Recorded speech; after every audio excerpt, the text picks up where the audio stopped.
Hey guys, I hope everybody's having a fantastic day. Whether you're watching this in the morning, in the afternoon, or in the evening, I'm glad you're here. Today's kind of a cool video. My thoughts and review over this little $38 knife I found at Walmart. Before I get into it, I do want to say thank you to all the channel members. Thank you all so much. And thank you to anybody who comes in to check out my knife, my EDC content. I really appreciate it. If you're so inclined, if you hit the subscribe button and the bell notification icon, it really helps me out. I'm going to start off with the negative that I could find, which the eyelets, and I could get hardware, but the eyelets on this plastic sheath for this little Swisstech Leicht, L-E-I-C-H-T. It's a Walmart only brand. They do have a website. I will link their website. I have no affiliation with them. I just picked this up when I was at Walmart a couple of weeks ago. But what this does have, so I couldn't mount my Ulti clip. I couldn't mount my straps without ordering some hardware. However, this clip came mounted flat, i.e. horizontally, I guess you'd say, or vertically. It came mounted vertically. So I was able to, with the T8, go in here and switch it around to carry it scout. So I give it kudos for that, because I've been carrying this knife on my belt, at my appendix, right over my belt buckle. So the way that it comes mounted like that, right? Like most people carry their knives. However, it does give you the option to carry it scout, which is what I did. I could order some hardware off of Amazon or somewhere that's thinner, where I could put my Ulti clip and stuff like that through, but it really wasn't necessary. It works well. That would be, I would guess, unless you did it vertically, kind of right-handed particular maybe, but it's a plastic clip that works very, very well. It's got a lot of snap, but once you put it over your belt, it's very much a solid carry, I guess I'd say.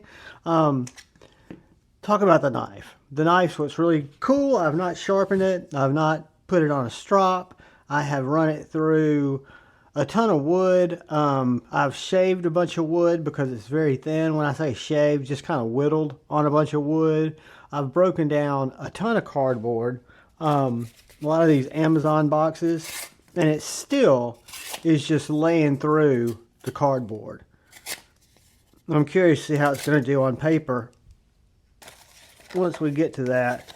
But it is literally, I want to say we've cut down 15 boxes with this little knife, because I really wanted to see. It's D2 steel, and it's that coated D2. So it's coated like an SE is, or a Tops.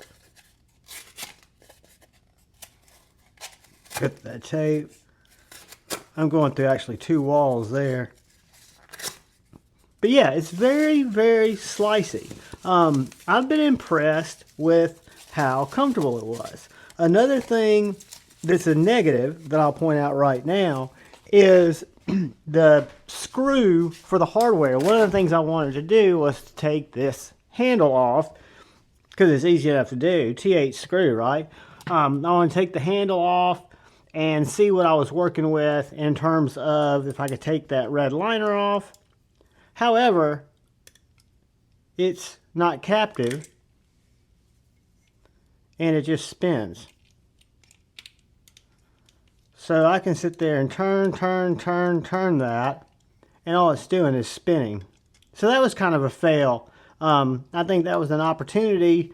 I guess they don't want people taking the handles off, or maybe they didn't think about it, because all I was going to do was see what that Tang looked like under there, because you do have this little pommel here on the end for whatever. I don't think it's sharp enough to strike a ferro rod. I did not try that, but you've got really nice jimping here on the blade.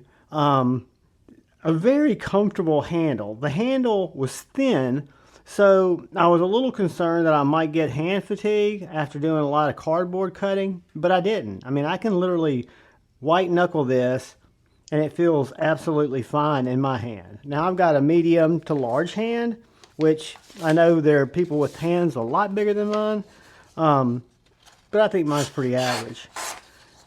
And yeah, guys, when I unboxed it, it was a little sharper. But like I say, I've worked it through quite a bit. Let's do something real quick.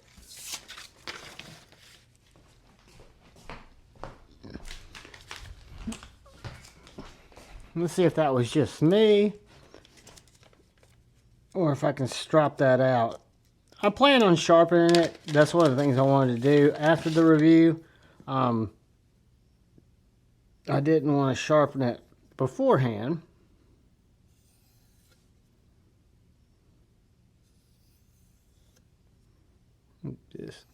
But like I say, I've ripped through quite a bit with this little knife. More so than I do on a lot of knives, because that's one of the things I don't really do, or don't say that the channel does much, is a lot of testing. And I wouldn't call this, I didn't sit out there with 30 feet of sisal rope and see how much I could cut through, how many pieces. I'm not good at that. I don't do that. But with this one, I did want to see how it works. So that's after stropping it. Brought the edge back to life. I mean, it could use a sharpening, but that would be the factory edge that's on there right now. And like I say, I've put a lot of work on this little $38 knife. The bottom line is made in China by Swisstech. It came packaged extremely well. And people go, well, packaging, that's great. That's just more trash. In all truth, this is all recycled material. When you go look at this, it's interesting what you can learn on this. Basically, it says Swisstech Leight fixed blade knife with plastic sheath, which is accurate. It says that it's distributed in this Siloam Springs, Arkansas, designed in USA, made in China. Well, I can tell you, Arkansas, Siloam Springs is real close to where Walmart's general headquarters and main thing is, right? But the packaging is very, very nice. Gives you a little help email address there. Opens up. Tells you everything about the knife. Packaged very well. Underneath it, you've got this little lanyard. If you wanted to add a lanyard to it, they give you some lanyard material. I just thought it was very well done. That's what attracted me to it. When it was merchandised very well, just hanging in there. But when you look at this, this is all done with recycled material. So what it tells me is, it tells me that they're thinking about being green, right? Plus they're giving you a nice package for 38 bucks, I guess. 39 maybe after taxes. But yeah, small little knife, D2 full tang. You've got D2 on the tang. You've got Leicht, the name of the knife. You've got this really nice jimping that gives you a lot of different positions that you can use that jimping. And then you've got this jimped area here on the back, which is what they call a little pommel. Well, let's do a couple of quick size comparisons to like our Bradford Guardian 3 and one of my all-time favorites, my Boker AK1. So as you can see, these are both EDCable knives for me, and this guy is going to be even a little smaller. So let's take a look at, I'm trying to think what else would be good to compare it to that might help us out. Let's look at it next to I'm looking, guys. Alright, I found a couple of other knives that we can look at it next to. So let's look at it next to the Big Idea Design Company Lookout. It's going to be right around the same size as the Lookout. The Griffin Company Scout 2.5. Much smaller than the Scout 2.5. It's also going to be smaller than the Axial Gear Lookout. So it's a littler knife, right? Good size for EDC. I think I wish the eyelets were bigger on the sheath, but that's really my only gripe. And that this screw right here was not just a floater. I'm thinking I didn't even try to get a flathead or a dime in here to take these off when I couldn't get that front one off. I got so frustrated, I was like, screw it, not gonna worry about it. But let's take a look at what we got lengthwise. We've got a 6-inch knife, guys, with what I'm going to call a 2 3/4 inch blade, with a 2 3/4 inch cutting area with that belly. Nice little sharpening choil in there. You've got an inside grip of 3 inches.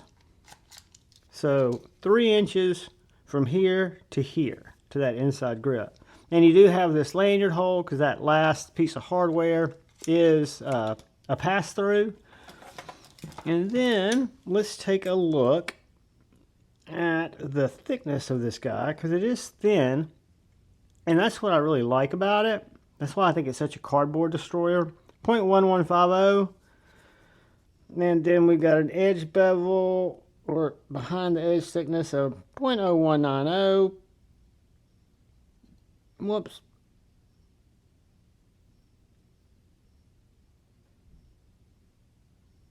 .0055.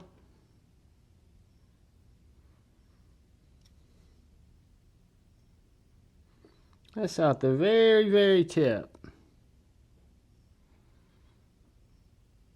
0.0095. So again, pretty slicey. Needs to be run through. Little TS Prof love on it, but very nice, even bevels. Little G10 handles. Guys, as much as I hate to, and I have no affiliation with Walmart, don't buy a lot of stuff at Walmart. Happened to be in there get my dad some their Equate version of Ensure Shakes. That's where he likes those things, so I was getting him some of those and happened to be walking by. Saw this guy on the shelf, had to check it out. Figured it'd be good content. Glad I did. It's a great little knife. It'll eventually make it to one of you guys on a Friday Night Flicks giveaway. But that is all, folks. The Swisstech Leight, available at Walmart. I will leave a link to Swisstech site where you can read about it. And then when you click to buy it if you want to, it takes you to Walmart site. So it's all one company, I think. It's just that you do a good job marketing and merchandising it. Guys, thank you, thank you, thank you. Whoops, I just whacked my tripod. If you're still here, hit the subscribe button, please. Feel free to like it or dislike it, but most importantly, look out for the guy or gal to your left. Look out for the guy or gal to your right. Look out for each other. Go forward with love in your hearts and choose debate, not hate. I love y'all. Peace.